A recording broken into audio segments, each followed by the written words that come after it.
A charming introduction to a hermit's life. 4 weeks torture, tossing, and sickness. Oh, these bleak winds and bitter northern skies and impassable roads and dilatory country surgeons.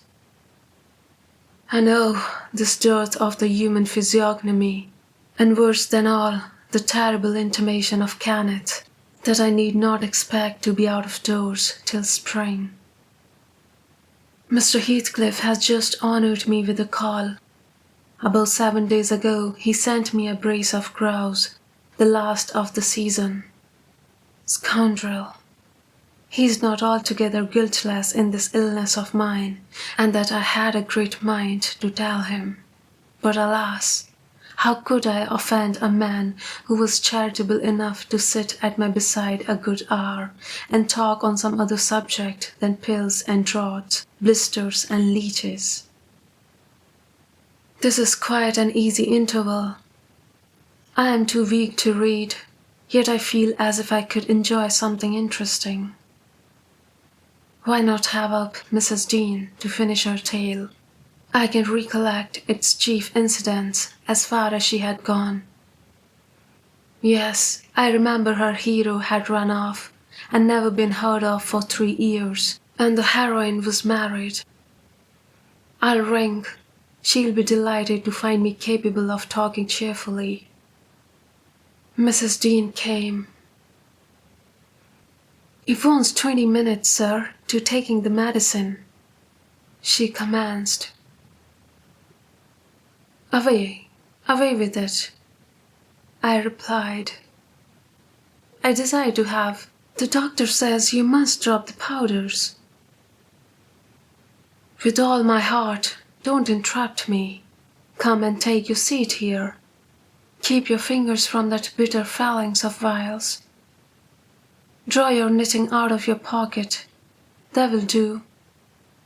Now continue the history of Mr. Heathcliff, from where you left off to the present day." "Did he finish his education on the continent and come back a gentleman? Or did he get a sizar's place at college, or escape to America and earn honours by drawing blood from his foster country, or make a fortune more promptly on the English highways?" "He may have done a little in all these vocations, Mr. Lockwood. But I couldn't give my word for any. I stated before that I didn't know how he gained his money. Neither am I aware of the means he took to raise his mind from the savage ignorance into which it was sunk. But with your leave, I'll proceed in my own fashion, if you think it will amuse and not weary you. Are you feeling better this morning?" "Much." "That's good news." I got Miss Catherine and myself to Thrushcross Grange, and to my agreeable disappointment, she behaved infinitely better than I dared to expect. She seemed almost overfond of Mr. Linton, and even to his sister she showed plenty of affection. They were both very attentive to her comfort, certainly, and who can be ill-natured and bad-tempered when they encounter neither opposition nor indifference?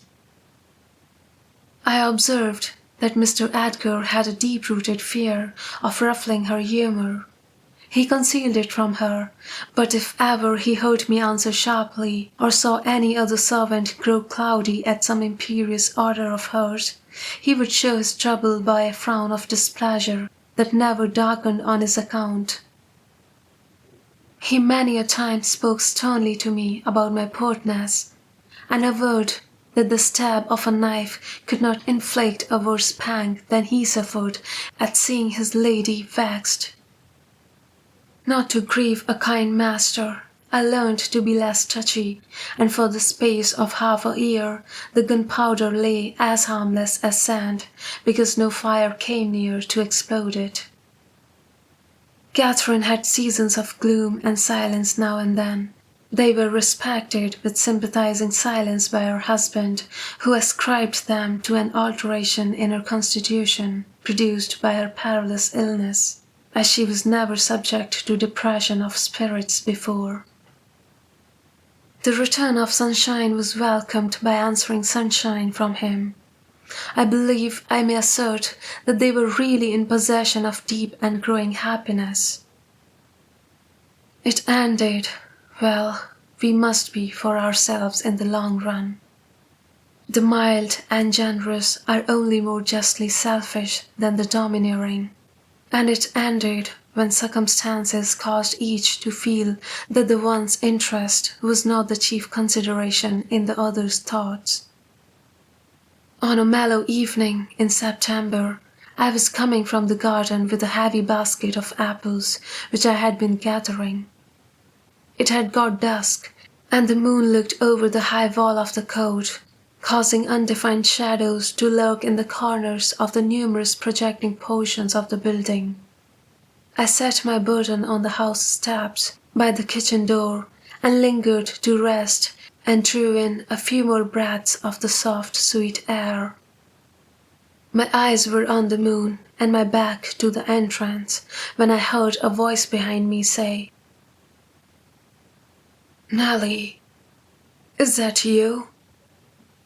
It was a deep voice and foreign in tone, yet there was something in the manner of pronouncing my name which made it sound familiar.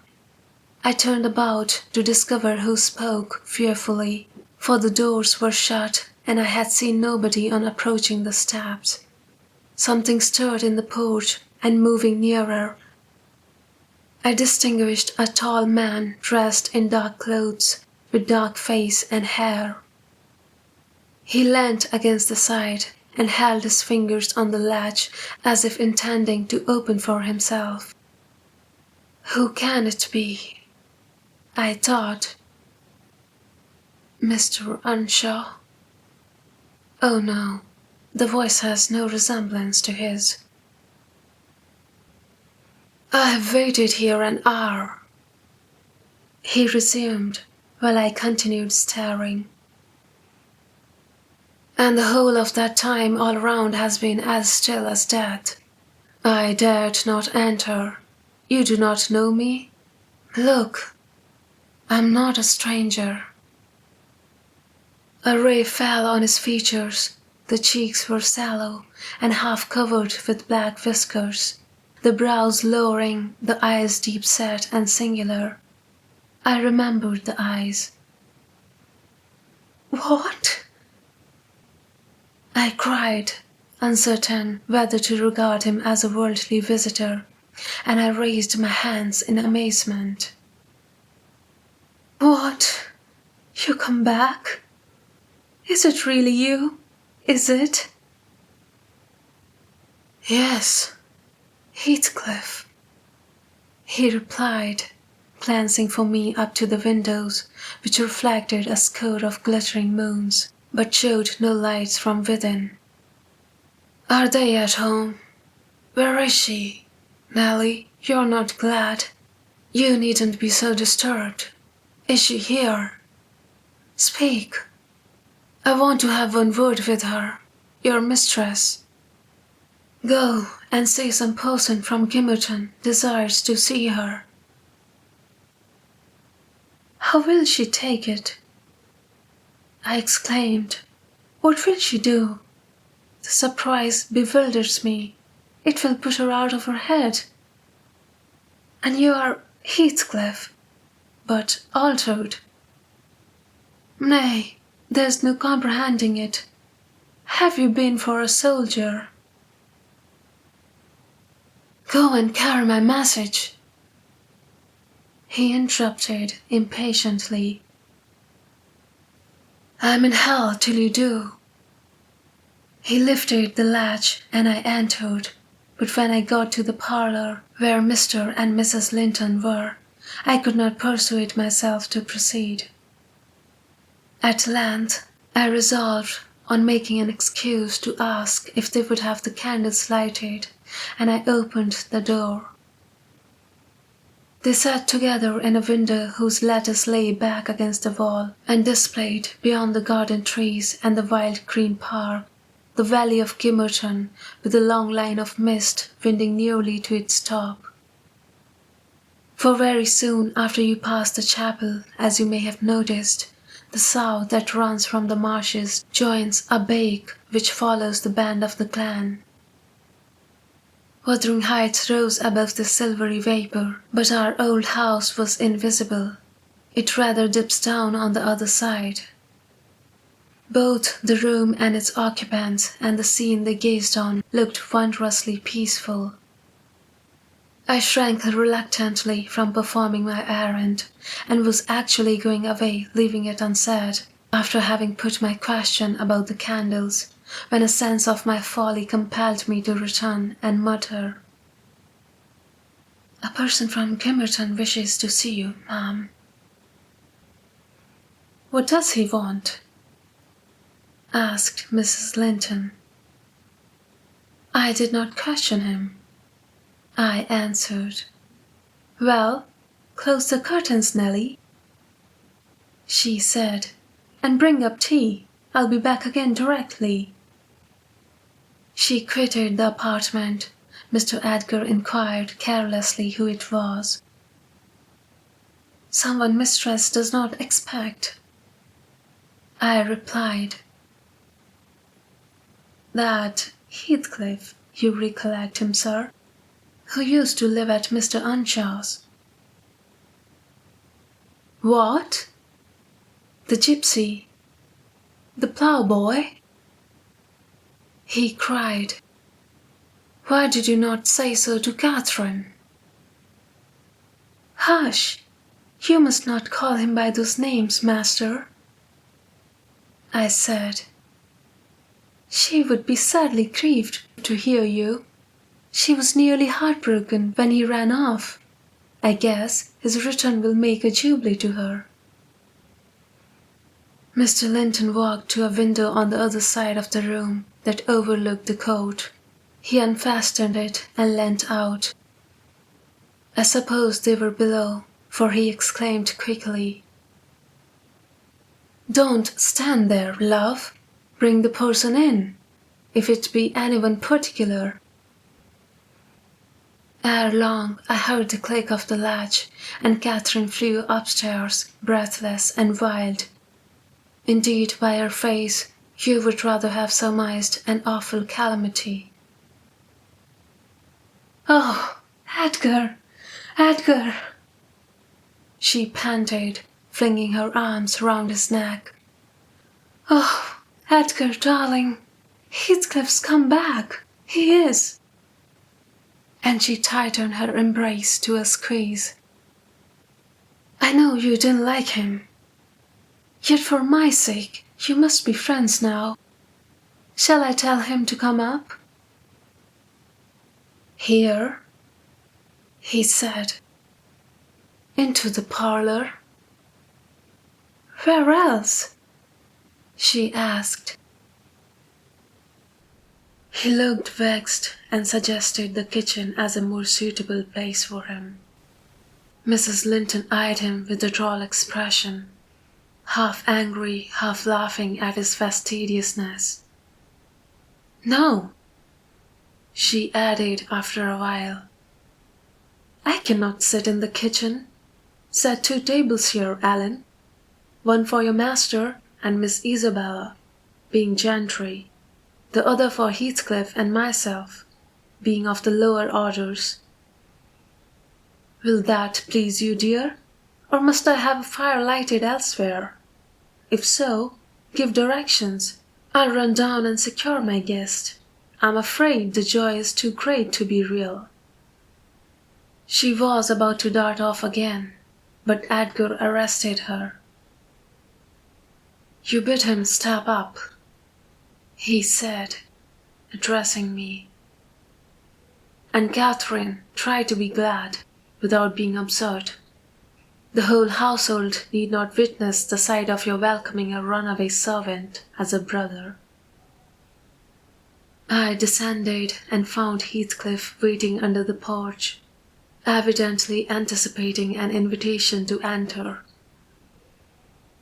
He followed my guidance without waste of words, and I ushered him into the presence of the master and mistress, whose flushed cheeks betrayed signs of warm talking. But the lady has glowed with another feeling when her friend appeared at the door.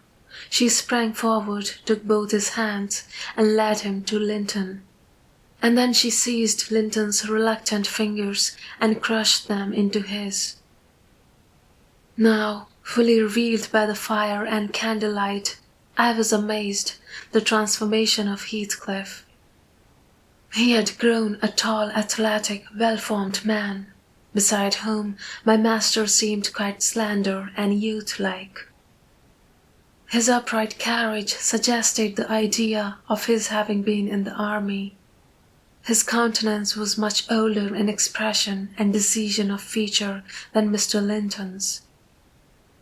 It looked intelligent, and retained no marks of former degradation.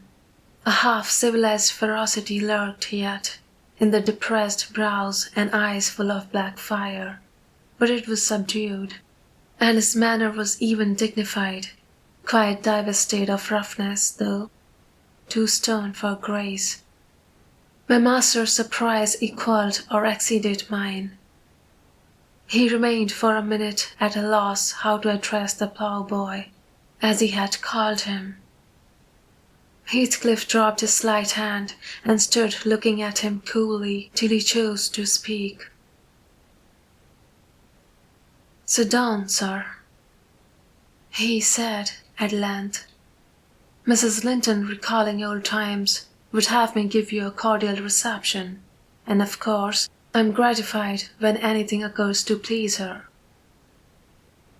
"And I also," answered Heathcliff, "especially if it be anything in which I have a part. I shall stay an hour or two willingly." He took a seat opposite Catherine, who kept her gaze fixed on him as if she feared he would vanish were she to remove it. He did not raise his to her often, a quick glance now and then sufficed, but it flashed back each time more confidently the undisguised delight he drank from hers.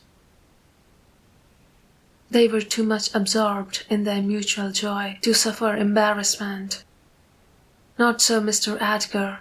He grew pale with pure annoyance, a feeling that reached its climax when his lady rose and, stepping across the rug, seized Heathcliff's hands again and laughed like one beside herself. "I shall think it a dream tomorrow," she cried. "I shall not be able to believe that I have seen and touched and spoken to you once more. And yet, cruel Heathcliff, you don't deserve this welcome, to be absent and silent for 3 years and never to think of me." "Little more than you have thought of me," he murmured. "I heard of your marriage, Cathy, not long since, and while waiting in the yard below, I meditated this plan, just to have one glimpse of your face, a stare of surprise perhaps, and pretended pleasure. Afterwards settle my score with Hindley, and then prevent the law by doing execution on myself. Your welcome has put these ideas out of my mind, but beware of meeting me with another aspect next time. Nay, you'll not drive me off again. You were really sorry for me, were you? Well, there was cause. I have fought through a bitter life since I last heard your voice, and you must forgive me, for I struggled only for you. Catherine, unless we are to have cold tea, please to come to the table," interrupted Linton, striving to preserve his ordinary tone and a due measure of politeness. "Mr. Heathcliff will have a long walk wherever he may lodge tonight, and I'm thirsty." She took her post before the urn, and Miss Isabella came, summoned by the bell. Then, having handed their chairs forward, I left the room. The meal hardly endured 10 minutes. Catherine's cup was never filled. She could neither eat nor drink.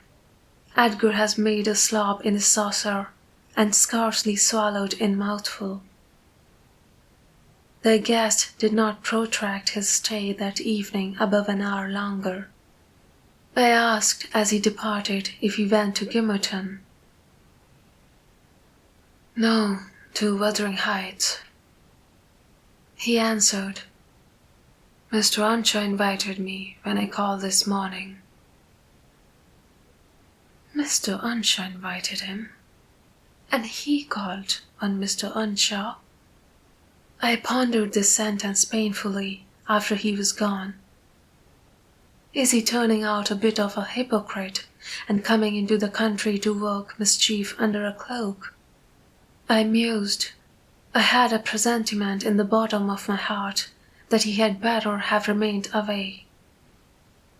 About the middle of the night, I was wakened from my first nap by Mrs. Linton, gliding into my chamber, taking a seat on my bedside, and pulling me by the hair to rouse me. "I cannot rest, Ellen," she said by way of apology. "And I want some living creature to keep my company in my happiness. Edgar is sulky because I'm glad of a thing that does not interest him. He refuses to open his mouth, except to utter pettish, silly speeches. And he affirmed I was cruel and selfish for wishing to talk when he was so sick and sleepy. He always contrives to be sick at the least cross. I gave a few sentences of commendation to Heathcliff, and he, either for a headache or a pang of envy, began to cry, so I got up and left him." "What use is it praising Heathcliff to him?" I answered. As lads, they had an aversion to each other, and Heathcliff would hate just as much to hear him praised. It's human nature. Let Mr. Linton alone about him, unless you would like an open quarrel between them. "But does it not show great weakness?" pursued she. "I am not envious.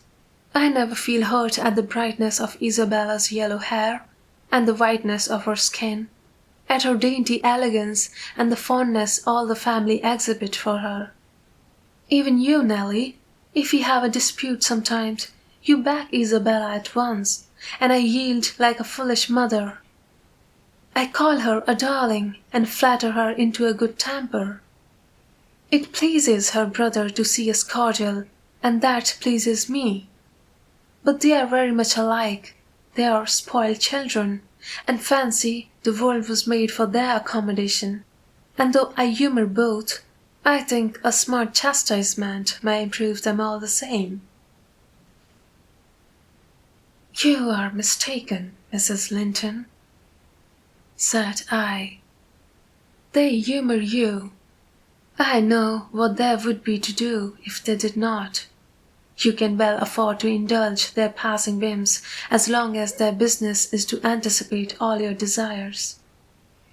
You may, however, fall out at last over something of equal consequence to both sides, and then those you term weak are very capable of being as obstinate as you. And then we shall fight to the death, shan't we, Nelly?" she returned, laughing.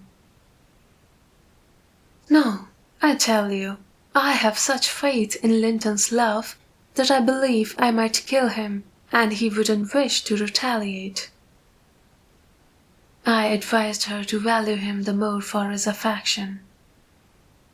"I do," she answered.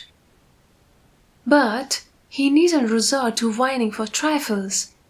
It is childish, and instead of melting into tears because I said that Heathcliff was now worthy of anyone's regard, and it would honour the first gentleman in the country to be his friend, he ought to have said it for me and been delighted from sympathy. He must get accustomed to him, and he may as well like him. Considering how Heathcliff has reason to object to him, I'm sure he behaved excellently." "What do you think of his going to Wuthering Heights?" I inquired. "He is reformed in every respect, apparently quite a Christian, offering the right hand of fellowship to his enemies all around." "He explained it," she replied. "I wonder as much as you. He said he called together information concerning me from you, supposing you resided there still. And Joseph told Hindley, who came out and fell to questioning him of what he had been doing and how he had been living, and finally desired him to walk in. There were some persons sitting at cards. Heathcliff joined them. My brother lost some money to him, and, finding him plentifully supplied, he requested that he would come again in the evening, to which he consented. Hindley is too reckless to select his acquaintance prudently. He doesn't trouble himself to reflect on the causes he might have for mistrusting one whom he has basely injured. But Heathcliff affirms his principal reason for resuming a connection with his ancient persecutor is a wish to install himself in quarters at walking distance from the Grange, and an attachment to the house where we live together, and likewise a hope that I shall have more opportunities of seeing him there than I could have if he settled in Gimmerton. He means to offer liberal payment for permission to lodge at the Heights, and doubtless my brother's covetousness will prompt him to accept the terms. He was always greedy, though what he grasps with one hand he flings away with the other. "It's a nice place for a young man to fix his dwelling in," said I. "Have you no fear of the consequences, Mrs. Linton?" "None for my friend," she replied, "and I stand between him and bodily harm. The event of this evening has reconciled me to God and humanity. I had risen in angry rebellion against Providence. Oh, I have endured very, very bitter misery, Nelly. If that creature knew how bitter, he would be ashamed to cloud its removal with idle petulance. It was kindness for him which induced me to bear it alone. Had I expressed the agony I frequently felt, he would have been taught to long for its alleviation as ardently as I. However, it's over, and I'll take no revenge on his folly. I can afford to suffer anything hereafter. Should the meanest thing alive slap me on the cheek, I would not only turn the other, but I would ask pardon for provoking it, and as a proof, I'll go make my peace with Edgar instantly. Good night. I am an angel." In this self-complacent conviction she departed, and the success of her fulfilled resolution was obvious on the morrow. Mr. Linton had not only abjured his peevishness, though his spirits seemed still subdued by Catherine's exuberance of vivacity, but he ventured no objection to her taking Isabella with her to Wuthering Heights in the afternoon, and she rewarded him with such a summer of sweetness and affection in return as made the house a paradise for several days, both master and servants profiting from the perpetual sunshine. Heathcliff, Mr. Heathcliff, I should say in future, used the liberty of visiting at Thrushcross Grange cautiously. At first he seemed estimating how far its owner would bear his intrusion. Catherine also deemed it judicious to moderate her expressions of pleasure in receiving him, and he gradually established his right to be expected. He retained a great deal of the reserve for which his boyhood was remarkable, and that served to repress all startling demonstrations of feeling. My master's uneasiness experienced a lull, and further circumstances diverted it into another channel for a space. His new source of trouble sprang from the not anticipated misfortune of Isabella Linton evincing a sudden and irresistible attraction towards the tolerated guest. She was at that time a charming young lady of 18, infantile in manners, though possessed of keen wit, keen feelings, and a keen temper too, if irritated. Her brother, who loved her tenderly, was appalled at this fantastic preference. Leaving aside the degradation of an alliance with a nameless man and the possible fact that his property, in default of heirs male, might pass into such a one's power, he had sense to comprehend Heathcliff's disposition.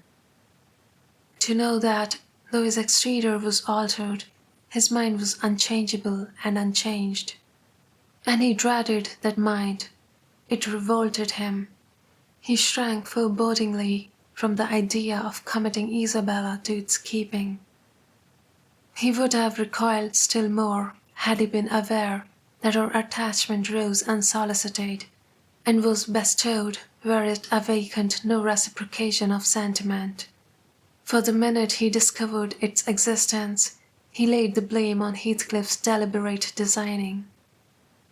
We had all remarked, during some time, that Miss Linton fretted and pined over something. She grew cross and wearisome, snapping at and teasing Catherine continually, at the imminent risk of exhausting her limited patience. We excused her, to a certain extent, on the plea of ill health. She was dwindling and fading before our eyes, but one day, when she had been peculiarly wayward, rejecting her breakfast, complaining that the servants did not do what she told them, that the mistress would allow her to be nothing in the house, and Edgar neglected her, that she had caught a cold with the doors being left open, and we let the parlour fire go out on purpose to vex her. With 100 yet more frivolous accusations, Mrs. Linton peremptorily insisted that she should get to bed, and having scolded her heartily, threatened to send for the doctor. Mention of Kenneth caused her to exclaim instantly that her health was perfect, and it was only Catherine's harshness which made her unhappy. "How can you say I'm harsh, you naughty fondling?" cried the mistress, amazed at the unreasonable assertion. "You are surely losing your reason. When have I been harsh? Tell me." "Yesterday," sobbed Isabella. "And now?" "Yesterday," said her sister-in-law. "On what occasion?" "In our walk along the moor. You told me to ramble where I pleased, while you sauntered on with Mr. Heathcliff." "Ah, and that's your notion of harshness?" said Catherine, laughing. "It was no hint that your company was superfluous. We didn't care whether you kept with us or not. I merely thought Heathcliff's talk would have nothing entertaining for your ears." "Oh no," wept the young lady. "You wished me away because you knew I liked to be there." "Is she sane?" asked Mrs. Linton, appealing to me. "I'll repeat our conversation word for word, Isabella, and you point out any charm it could have had for you." "I don't mind the conversation," she answered. "I wanted to be with—" "Well?" said Catherine, perceiving her hesitate to complete the sentence. "With him. And I won't be always sent off," she continued, kindling up. "You are a dog in the manger, Cathy, and desire no one to be loved but yourself." "You're an impertinent little monkey," exclaimed Mrs. Linton in surprise. "But I'll not believe this idiocy. It is impossible that you can covet the admiration of Heathcliff, that you consider him an agreeable person. I hope I have misunderstood you, Isabella." "No, you have not," said the infatuated girl. "I love him more than ever you loved Edgar, and he might love me, if you would let him." "I won't be you for a kingdom, then," Catherine declared emphatically, and she seemed to speak sincerely. "Nelly, help me to convince her of her madness. Tell her what Heathcliff is.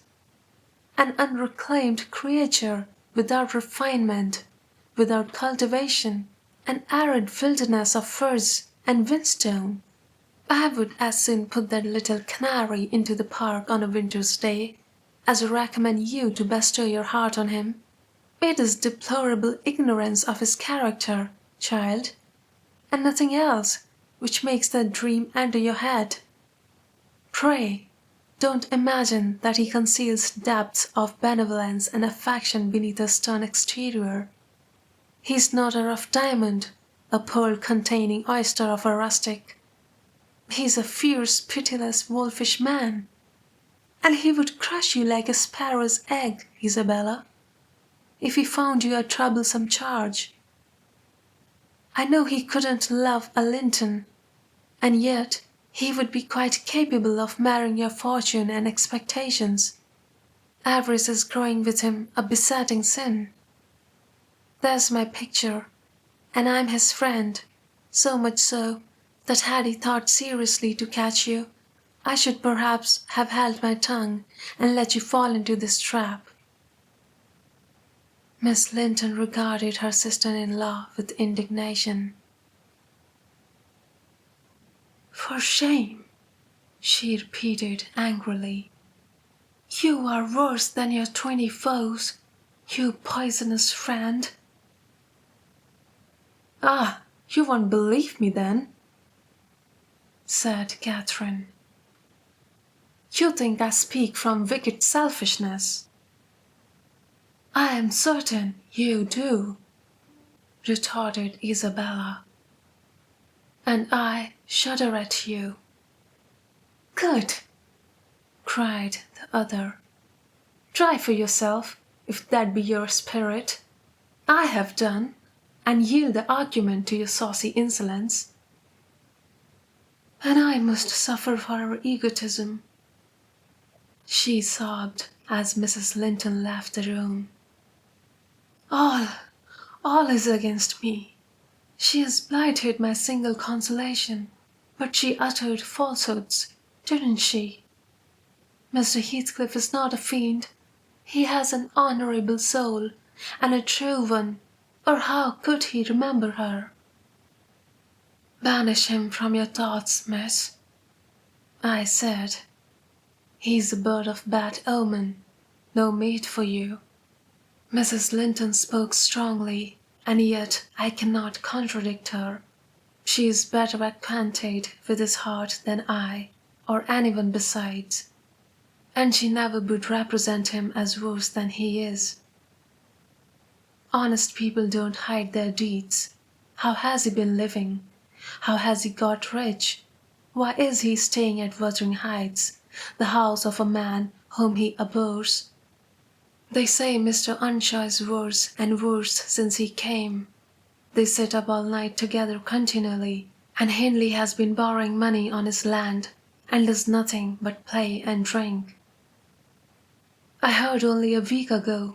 It was Joseph who told me. I met him at Gimmerton. "Nelly," he said, "we are going to have a coroner's inquest now among our people. One of them has almost gotten his finger cut off, holding the other back from stabbing himself like a calf. That's the maester, you know. He's risen so high, he's becoming a big man. He's not afraid of the bench of judges, nor Paul, nor Peter, nor John, nor Matthew, nor any of them, not him. He longs to show his brazen face against them. And that fine lad Heathcliff, you remember, he's a rare one. He can grin and laugh as well as anyone at a devilish joke. Does he never say anything about his fine living among us when he goes to the Grange? Here is what he does. Up at sunrise, dice and brandy, shutters closed, and candlelight until next day at noon.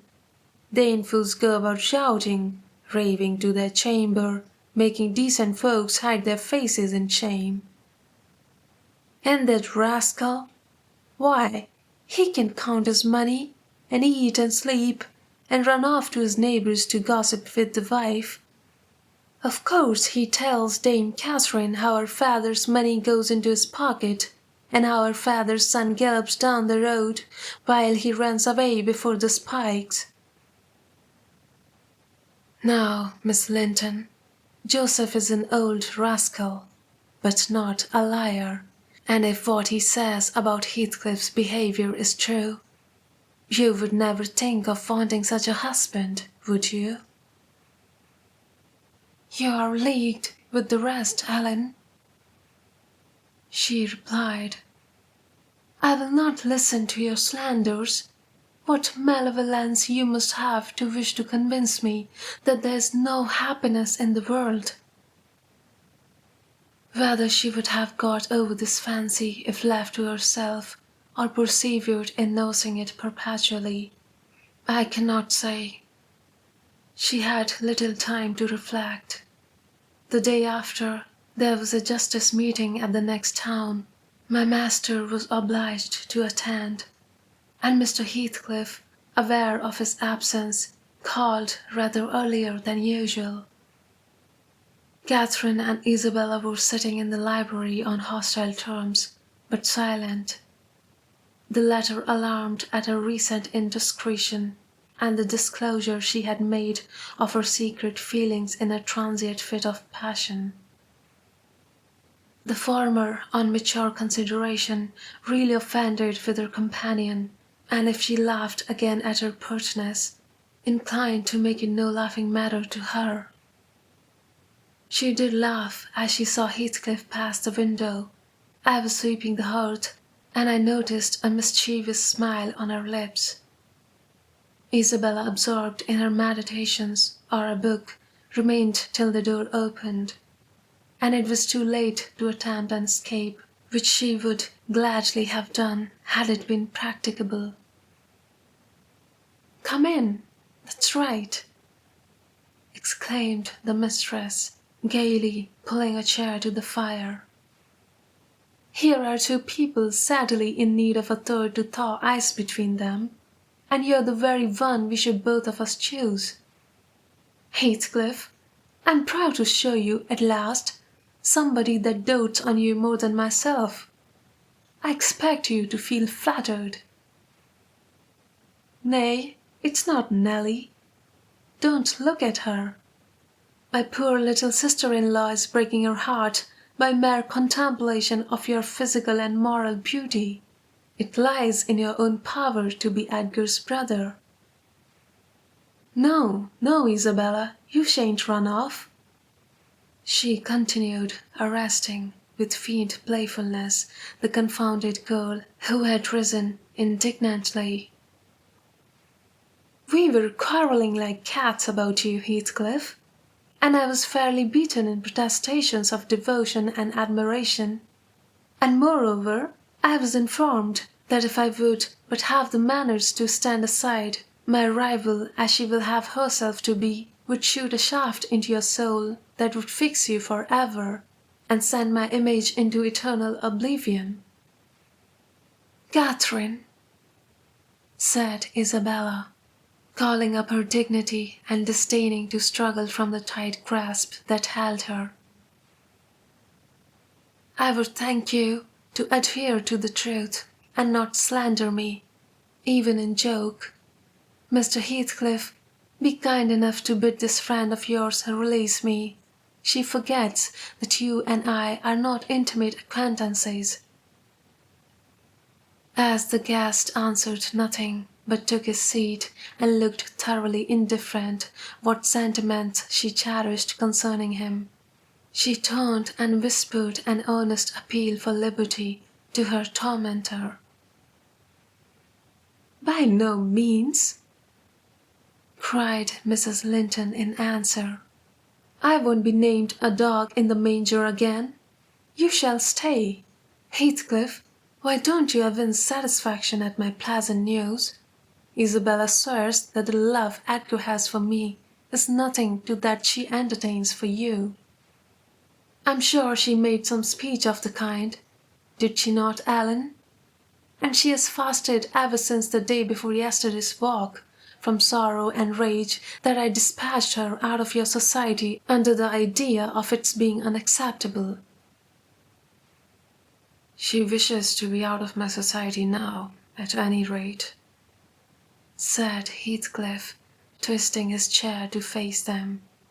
And he stared hard at the object of discourse, as one might do at a strange repulsive animal, a centipede from the Indies, for instance, which curiosity leads one to examine in spite of the aversion it raises. The poor thing couldn't bear that. She grew white and red in rapid succession, and while tears beaded her lashes, bent the strength of her small fingers to loosen the firm clutch of Catherine. And perceiving that as fast as she raised one finger of her arm, another closed down, and she could not remove the whole together, she began to make use of her nails, and their sharpness presently ornamented the detainers with crescents of red. "There's a tigress!" exclaimed Mrs. Linton, setting her free and shaking her hand with pain. "Be gone, for God's sake, and hide your vixen face. How foolish to reveal those talents to him! Can't you fancy the conclusions he'll draw? Look, Heathcliff, they are instruments that will do execution. You must beware of your eyes." "I'll wrench them off her fingers if they ever menaced me," he answered brutally when the door had closed after her. "But what did you mean by teasing the creature in that manner, Cathy? You were not speaking the truth, were you?" "I assure you I was," she returned. "She has been dying for your sake several weeks, and raving about you this morning, and pouring forth a deluge of abuse, because I represented your feelings in a plain light for the purpose of mitigating her adoration. But don't notice it further. I wished to punish her sauciness, that's all. I like her too well, my dear Heathcliff, to let you absolutely seize and devour her up." "And I like her too ill to attempt it," said he, "except in a very ghoulish fashion. You would hear of odd things if I lived alone with that mawkish, waxen face. The most ordinary would be painting on its white the colors of the rainbow, and turning the blue eyes black every day or two. They detestably resemble Linton's." "Delectably," observed Catherine. "They are dove's eyes, angels." "She is her brother's heir, is she not?" he asked after a brief silence. "I should be sorry to think so," returned his companion. "Half a dozen nephews shall erase her title, please heaven. Abstract your mind from the subject at present. You are too prone to covet your neighbour's goods. Remember, this neighbour's goods are mine." "If they were mine, they would be none the less that," said Heathcliff. "But though Isabella Linton may be silly, she is scarcely mad, and in short, we will dismiss the matter as you advise." From their tongues they did dismiss it, and Catherine probably from her thoughts. The other, I felt certain, recalled it often in the course of the evening.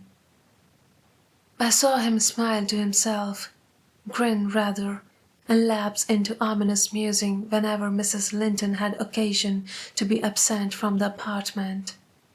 I determined to watch his movements. My heart invariably cleaved to the master's in preference to Catherine's side. With reason, I imagined, for he was kind and trustful and honourable. And she could not be called the opposite, yet she seemed to allow herself such wide latitude that I had little faith in her principles and still less sympathy for her feelings. I wanted something to happen which might have the effect of freeing both Wuthering Heights and the Grange of Mr. Heathcliff quietly, leaving us as we had been prior to his advent. His visits were a continual nightmare to me, and I suspected to my master also. His abode at the Heights was an oppression past explaining.